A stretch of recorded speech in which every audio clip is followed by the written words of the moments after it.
When does good advice turn bad? If you're making these mistakes and you're trying to grow your account online, stop following all of the advice you see, especially if you're just hopping on one thing after another, trying to catch a trend, trying to get on some kind of a thing where you're going to go viral. I'm going to show you screenshots of my account.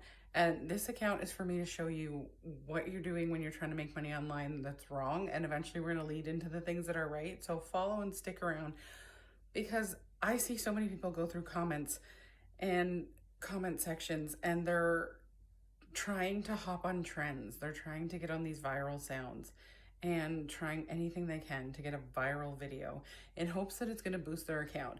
And then I see tons of people saying that it made it worse, or that they're still stuck in the 200 or 300 jail if you're on TikTok or wherever you are. But check out the screenshots, because any of the videos that I have posted that have the lower numbers, those are the ones where I use the trending sounds. Those are the ones where I did something different than what I normally do.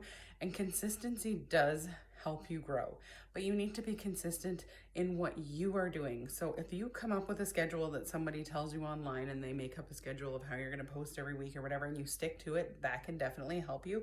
But if you start to sway from the schedule, if you do something totally different, if you start doing a bunch of different things that don't match what you normally post, it can actually hurt your engagement. So have a look at the screenshots, because honestly, these are all the things that people are like, you're going to get thousands of views. All my clients get thousands of views. Everyone's getting thousands of views from all this. Whatever it is, go ahead and look at it, because I've screenshotted, and all the ones with the low views are the ones where I've used a trending sound. I've made a very short video with words on the screen instead of talking. I have done something different than what I normally do, and you see the views tank. So make sure you're following the right advice.